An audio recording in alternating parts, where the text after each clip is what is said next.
agradezco a don Javier Lozano, senador de la República por el Estado de Puebla, y lo voy a presentar, don Javier, como candidato a la gubernatura de su entidad, a quien le aprecio mucho su disposición para con este espacio. Don Javier, buen día. Pues muchas gracias por la presentación, querido Oscar Mario. Buen día y buen inicio de semana para todos. Aquí a la orden. Y sí, pues hay mucho que comentar sobre lo que está pasando en las fiscalías, en el Senado, en el proceso electoral que está en marcha, en fin, tantas cosas. Bueno, rápidamente, empezando de atrás hacia adelante, ¿sigue usted, su corazoncito sigue latiendo para dirigir a su estado? Sí, claro que sí, Bueno, precisamente por eso fue que dejé la jefatura de la oficina del gobierno de Puebla a finales de agosto pasado, porque iniciaba el proceso electoral y yo no podía estar fungiendo como servidor público de mi propia entidad en esa posición tan relevante y a la vez en esta aspiración muy legítima que tengo. Entonces, por eso me hice a un lado, regreso al Senado a trabajar también en los pendientes que tenemos en la agenda legislativa. Y bueno, ahora se atraviesa todo este tipo de coyunturas, sí. Pero desde luego que sigo puestísimo para lo que venga, a pesar de mis diferendos con Anaya, pero yo también espero que no sea Anaya tan autoritario, que pretenda tener también la última palabra hasta en las candidaturas a los gobiernos locales. Oiga, pero en el fondo, ¿Anaya sí tiene control absoluto en el Partido Acción Nacional? Pues bien, tiene un control muy grande de todas las estructuras, lo vino construyendo, yo diría a través de ganarse la confianza de mucha gente como yo mismo, que lo apoyé desde que se lanzó como candidato a la dirigencia nacional, y tantas otras personas que lo han apoyado en las directivas estatales, municipales, en la Comisión Permanente, en el Consejo Nacional. Sí se ha ido haciendo el control, si no absoluto, pues un control muy evidente, pues que desafortunadamente lo ha usado para sus fines personales y no necesariamente para el beneficio institucional de nuestro instituto político, ¿no? Eso es lo lamentable y que nos tiene ahora en una situación precaria, porque pues ya no sabes si realmente vamos a tener una candidatura única, si va a ir el frente, y si en ese frente mal llamado ciudadano, pues realmente quién lo va a encabezar y en qué condiciones.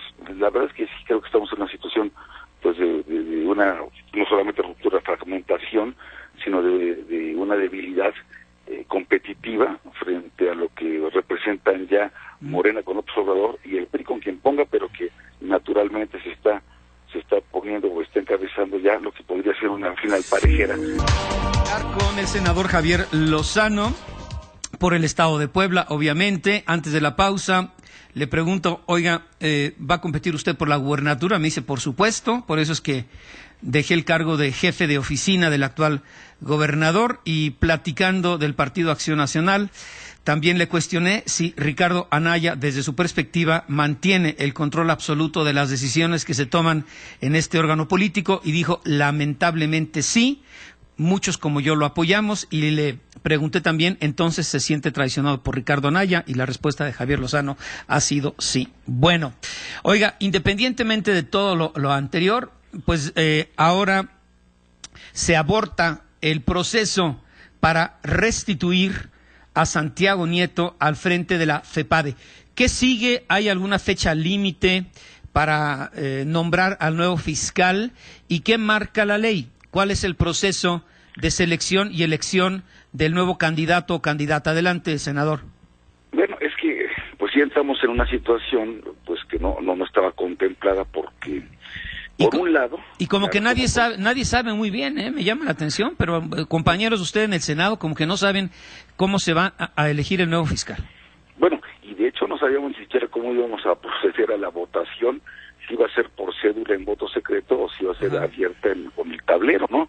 Porque por un lado la votación era si objetábamos o no la destitución, pero otra interpretación era no, como se trata finalmente de un nuevo nombramiento, porque la reposición sería un nuevo nombramiento, sería restituirlo en el cargo, entonces que sea en voto secreto. Había esas dos posiciones, yo creo que había argumentos en uno y en otro sentido válidos, y ni siquiera hubo necesidad de llegar a eso, porque pues Santiago Nieto el viernes nos sorprendió diciendo siempre no le entro, no hay condiciones para una confianza mayoritaria, para que yo pueda sostenerme en el cargo con la confianza del Senado de la República, y dado que existe una serie de denuncias ya en su contra por su actuación, pues prefiero hacerse un lado. Pero efectivamente es una situación inédita, porque además lo que dice el artículo 18 transitorio de la reforma constitucional del 102 es que se nombran fiscales, tanto anticorrupción como especializados en materia de delitos electorales, hasta el 30 de noviembre del 2018. O sea, había esta transitoriedad, y ya después el método que habla del 102, el naturalito, que pues es el nombramiento por parte del fiscal general de estos dos cargos, y que también los puede remover en cualquier momento, salvo que haya alguna objeción del Senado. Entonces, lo que tendría que pasar es que nosotros, así como nombramos a Santiago Nieto, volvamos a nombrar a un fiscal en materia de delitos electorales, ya con el mismo mecanismo desde el Senado de la República, y que dure hasta noviembre del 2018. Y entonces ya venga, una vez que también tengamos fiscal general, porque tampoco tenemos fiscal general, la figura no ha sido creada. A pesar de ya estar prevista en la Constitución, dice que la Fiscalía General va a nacer una vez que se promulgue la ley de la materia, la ley de la Fiscalía, misma que no tenemos todavía. El famoso pase automático se daría en el momento en que hay un Procurador General de la República en funciones, se promulga la ley de la Fiscalía General, y en ese momento deja de ser procurador y pasa a ser fiscal general. Eso se canceló con toda aquella discusión mafufa de lo del fiscal carnal, y entonces ahora tendríamos que hacer una convocatoria para el fiscal general. Yo lo que apunto en mi artículo de hoy, Oscar Mario, en el periódico Universal, publicado hoy, que se llama Tigres de Papel, lo que digo es que antes de proceder a nuevos nombramientos, caramba, démosle auténtica autonomía a las tres fiscalías: a la Fiscalía General de la República, a la Fiscalía Anticorrupción y a la Fiscalía de Delitos Electorales. Porque si no le damos una auténtica autonomía, vamos a volver a pasar por episodios como este, donde con una mano en la cintura, un encargado de despacho, ya ni siquiera Procurador General de la República, un encargado de despacho puede destituir a alguien, ¿sí?, de una de las fiscalías, y entonces pase por una posible remoción, reconsideración en el Senado, ¿verdad?, pero con una mayoría calificada, porque ahorita decía, el transitorio dice que es nada más la mayoría simple, pero ya la reforma constitucional como tal, el artículo sustantivo, habla de las 2/3 partes para poder ordenar que se pueda reponer, que se eche marcha atrás a una destitución. Entonces, si el partido en el gobierno no está de acuerdo y apoya más bien lo que decide el presidente de la República, ¿no?, a través de su fiscal general, pues entonces, pues fíjate nada más que vas a tener una autonomía pues realmente de papel, porque también si las fiscalías van a depender presupuestalmente del fiscal general, ¿cuál autonomía vas a tener? Entonces, ¿quién es más poderoso? ¿El que te nombra o el que te puede correr, por un lado? Y por otro lado, dime si tienes autonomía auténtica, Oscar Mario, si el presupuesto, los recursos humanos, financieros, materiales, tecnológicos, los peritos, los agentes del Ministerio Público, todo depende de si te lo quiere dar o no el procurador, o en su momento el fiscal general, pues la verdad es que no vas a tener auténtica autonomía. Así que estamos ahorita desgarrados las vestiduras por ver qué nombres surgen, que por cierto, también hay otro vicio, este coqueteo con las organizaciones de la sociedad civil, de que como los políticos somos una porquería, que solamente puede salvarnos alguien que provenga impoluto de la sociedad civil, y que pongamos a ese personaje al frente de la Procuraduría o la Fiscalía General o de las tres fiscalías.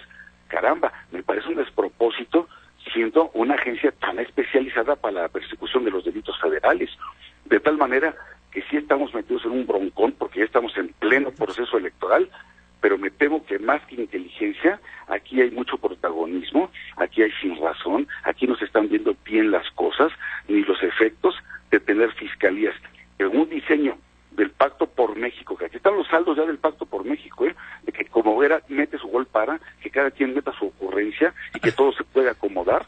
Aquí están los efectos, sí, de haber hecho un diseño institucional tan malo como el que se hizo. Oiga, y además tiene razón, muchos que comandan, y no me estoy refiriendo a nadie en especial, pero muchos de los que comandan estas organizaciones que velan que por los derechos humanos, que por la seguridad, tal, pues ya se intoxicaron, si me permite, también con todo respeto, del poder y el cinismo de muchos, Están metidos en el juego, hombre. Oiga, pero entonces, ¿dónde van a mandar a hacer al nuevo fiscal? No, a ver, es que también es la otra. Ahorita el 102 no pone ningún otro requisito más que ser ciudadano con probidad, tantos años de experiencia en materia como abogado, en fin. Pero ya Anaya y sus aliados, y sus nuevos aliados dicen, no, y que no tenga ninguna vinculación jamás con ningún partido político. No, pues no. ¿Qué los vamos a traer de Marte o de dónde? A ver, ¿por qué nosotros mismos, por qué los actores políticos y la clase política, nosotros no nos encargamos de autoinmolarnos, de ponernos del asco, de decir que no servimos para un cargo de esta naturaleza y que entonces mejor sea un ciudadano que nunca haya tenido ningún contacto, ni por asomo, con un partido político? Porque, digo, ¿de qué se trata? Mejor encontramos políticos buenos, políticos honestos, honorables, trabajadores, con trayectoria, con disciplina, con rigor técnico, con sensibilidad, ¿no?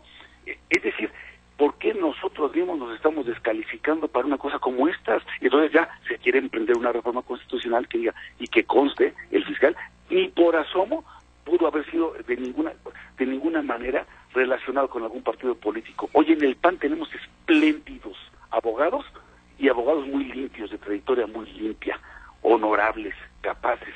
¿Por qué demonios los estamos descalificando desde ahora? Bueno, pero el PRI va a decir lo mismo, y el PRD también, y todos los demás, y Andrés Manuel también, ¿eh? Pero entonces, fíjate, sí. y entonces ahí tienes a unos pues que son buenísimos para criticar, pero que en su vida han ocupado el escritorio del servicio público, pero critican todo, y son buenísimos para eso, y dan conferencias, cobran un dineral, y tienen columnas, y hay mesas redondas, y no sé cuántas cosas. A ver, los quiero ver en el servicio público, a ver si es cierto. Esto, a ver, por eso se llama administración pública. ¿Por qué? Porque estás administrando. El otro día me criticaban porque dije que es la empresa. Pues la palabra empresa tiene una connotación mucho más amplia que algo mercantil. La palabra empresa significa algo que es un conjunto de recursos humanos, financieros, materiales, tendientes a cumplir un fin, un propósito, un objetivo común. Y entonces, de lo que se trata aquí es, imagínate la administración de todos los recursos fiscales, humanos, materiales, tecnológicos, la toma de decisiones. Estás hablando de algo muy serio. Claro que se necesita experiencia, trayectoria, conocimiento, relacionarte con los demás, ser tolerante con los que piensan distinto a ti, vincularte con medios de comunicación, con factores reales de poder, con sindicatos, en fin. Caramba, no es enchílame la otra. Y de pronto entonces decimos, pues ¿qué les parece que ahora todo se resuelva desde las organizaciones de la sociedad civil? Y ahí está el coqueteo de ida y vuelta, hombre. Mejor vamos a darle nuevamente prestigio a la política, vamos a hacer arreglos institucionales que se respeten, ¿sí? Y vamos, sí, claro, a hacer parlamento abierto, por supuesto, transparencia y rendición de cuentas. No estamos peleados con eso, pero vamos a darle nuevamente prestigio y confianza y credibilidad a la política, hombre, porque si no, lo que viene, en ausencia también de una segunda vuelta electoral, el próximo presidente de la República puede ganar con menos del 30% de los votos efectivos, que conste que no es lo mismo que el 30% del padrón electoral. Y imagínate nada más la falta de legitimidad, de fuerza para la gobernabilidad y la gobernanza que va a tener el próximo presidente de México. No nos podemos arriesgar a una situación de esa naturaleza, hombre. Por eso lo más importante es fortalecer y respetar las instituciones del Estado mexicano, independientemente del partido político o del actor político. Bueno, regresamos a la parte final de esta charla con el senador Javier Lozano, por el Partido Acción Nacional y candidato a la gubernatura de su estado, Puebla. Le aprecio su paciencia por estas pausas comerciales, senador, pero bueno, para ir concluyendo, a ver, dígame, le voy a preguntar como politólogo, como crítico y autocrítico, más que como legislador, ¿por qué se rindió Santiago Nieto? Pues sus razones tendrá. La verdad es que sí nos dejó con apetito de saber qué fue lo que realmente pasó, porque una cosa es de lo que nos enteramos a través de los medios de comunicación, que por cierto... Ya se hizo el juicio en los medios, está muy mal, pero ya se hizo el juicio en los medios. Como tantas veces, ¿no? Sí. Después se dicta una sentencia en unas 8 columnas y después pues no se retracta, ¿no? Porque lo que dijo Santiago Nieto es, yo nunca recibí una amenaza, una presión de parte de Lozoya, pero tampoco lo dije. Y en cambio, el periódico Reforma sí lo publicó como tal y nunca se retractó de ello, a pesar de que aparentemente se había hecho alguna aclaración, se le había entregado una grabación, yo no escuché la grabación completa, pero mi colega senador Salvador Vega sí dijo que él se echó los 44 minutos de la grabación y que en ningún momento hay siquiera una insinuación, una palabra, algo que presuma dicha presión. Entonces, a mí sí me llamaría la atención que con este tipo de juicios sumarios mediáticos sea suficiente como para descalificar la labor de un fiscal, ¿no? O de quien sea, ¿no? Pero también, ¿por qué no lo aclara al día siguiente? Oye, reportero, ¿te equivocaste? ¿O qué traes ahí atrás? Que manda un USB para que veas que no... No, es una aclaración y de ningún momento, son 8 columnas y están poniendo en tela de juicio tu función como tal, por un lado. Y por otro lado, dice, bueno, pues ya siempre no, cuando tenías los votos, porque yo sí te digo que la mayoría... No 2/3 partes, que es la fórmula que prevé el artículo 102 constitucional. Aquí aplica el 18º transitorio hasta noviembre, digamos, del próximo año. Aquí era con mayoría simple. Sí juntaba los votos de los que nos habíamos ya manifestado, de alguna manera decir, oye, pues vamos por la objeción, porque no nos convence que lo pueda remover un encargado del despacho que además a otro perro con ese hueso de que él solito, de su inspiración, ordenó el cese fulminante de Santiago Nieto. Hombre, es evidente que recibió instrucciones. Entonces, sí esperábamos en el Senado que tuviésemos las dos posiciones y entonces actuar en consecuencia. Yo creo que él, Santiago Nieto, vio que había demasiados expedientes abiertos en su cuenta, que le iban a hacer un escándalo mayor en el Senado, y pues prefirió ya no someterse a ese escrutinio y decir, ahí me hago a un lado, no hay condiciones para que yo pueda ser un fiscal con la confianza, porque él sacó pues prácticamente unanimidad, sacó un voto en contra y una abstención, sacó pues prácticamente unanimidad de votos en el Senado para su nombramiento. Y a poco después nos enteramos que era muy cercano a Barbosa. Oiga, pero solito, pero se hace el harakiri, o sea, ¿qué necesidad de esa entrevista? Yo no bueno, entendí. eso también hay que destacar. Porque fue él sí ofreció la entrevista. Entonces, ¿para qué en este momento y sobre ese tema tan delicado? No entendimos. Y también hay que entenderlo. Pues el reportero hace su chamba. Bueno, pero se dice, oye, no te voy a dar la entrevista porque no me conviene en estos momentos y se acabó. Si yo no quiero arriesgarme, no doy una entrevista y se acabó, no quiero hablar en este momento de tal tema. Claro. Pero si le entras, además un fiscal, por su naturaleza, tiene que buscar, tiene que guardar sigilo. Claro. Secrecía, reserva de las averiguaciones previas que están en marcha, de las carpetas de investigación que están abiertas, sí, hombre. Exacto. Esto no es... Elemental. Es elemental, pero también me pareció muy boba la explicación de la PGR cuando dice, es que violó el código de conducta. No, iba a decir una barbaridad. Por favor, el código de conducta, ¿a quién le importa? Aquí es la ley. Oye, revelar información de una carpeta de investigación es un delito. Sí. Es un delito. O sea, pues no era el código de conducta, por amor de Dios. Pero si era tan seria la cosa, tampoco fue la entrevista entonces. Más bien, un fiscal no tiene por qué andar dando entrevistas. Sí, no se entiende para qué y por qué y en ese momento. Bueno, entonces se habla de un protagonismo inadecuado.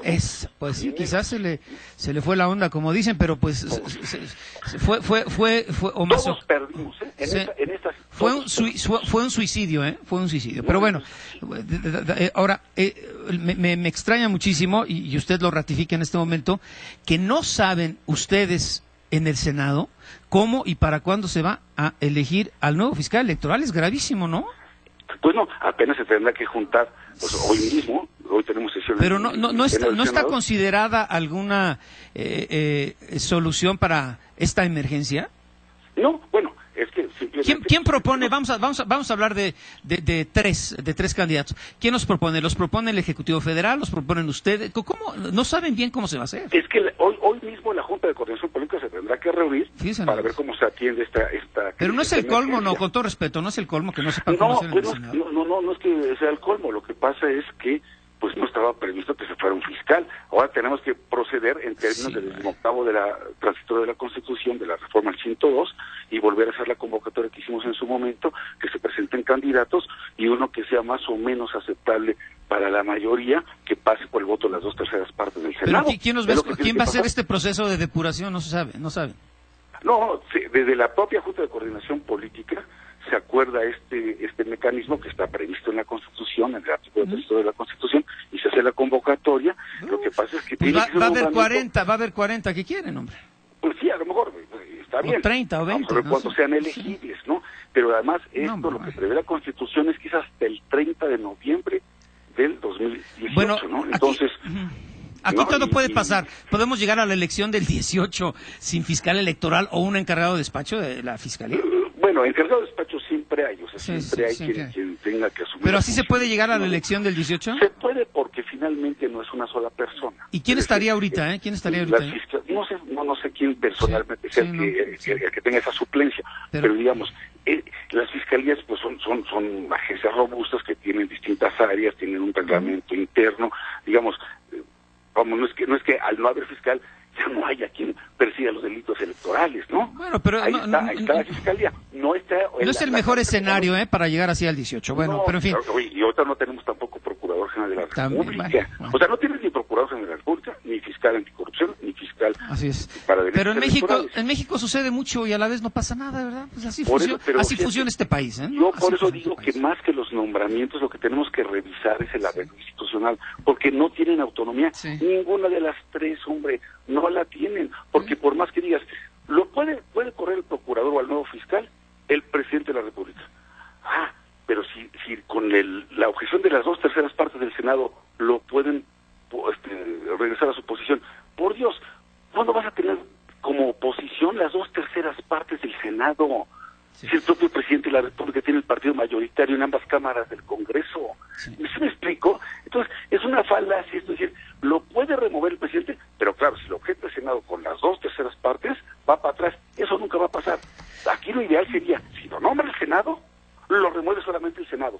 Nada que interviene el presidente de la República. Me estoy refiriendo al fiscal general. Y a los fiscales especializados en materia electoral y contra la corrupción, tampoco podría removerlos el fiscal general. Bueno, solamente el Senado de la República. Entonces, ahí sí, les das autonomía, les das fuerza y les das presencia. Sí. Oigan, 2 minutitos, porque otra vez ya no me quiero aprovechar su tiempo. Dígame, ¿se quería un fiscal carnal en materia electoral ahora o no? La verdad. Pues mira, yo PAN, creo que PRD y compañía, y hasta el PT y López Obrador querían a un fiscal carnal en materia electoral. Sí, ¿no? La verdad es que sí. Esta es una discusión. Tú ve, por favor, la hemeroteca de los días en que se nombró a Santiago Nieto. ¿Sí? Entonces, esto cambia de un momento a otro. El propio López Obrador y los demás que criticaban tanto que si se puso a este fiscal, que si a modo, hoy eran los que lo estaban ahora lo defienden, claro. Pues sí, es por la coyuntura, es por la temporada, es por la época. Es lo que conviene a los grupos nada más, hombre. Es exactamente, pero creen que la sociedad es tonta, que no se da cuenta, que nos pueden engañar así tan fácilmente. Por eso estoy diciendo, yo ya estoy harto del protagonismo político, esto de que anden tomando tribunas, qué ridículo, como gañanes, en lugar de hacer política, que para eso está un Congreso. Porque pensamos distinto y si no tenemos una fórmula para atender un determinado tema, se resuelve, pero no se toma a la brava. Es como tomar paseo de la reforma con López Obrador en el 2006. Los mismos que criticábamos tanto ese tipo de actuaciones, vulgares, ahora lo practicamos. ¡Qué incongruencia, hombre! Oiga, a ver, en un minutito, dígame, pero supuestamente en lo único que se pusieron de acuerdo en el Senado es para irse de puente. Entonces, ¿hoy qué, van a trabajar o no?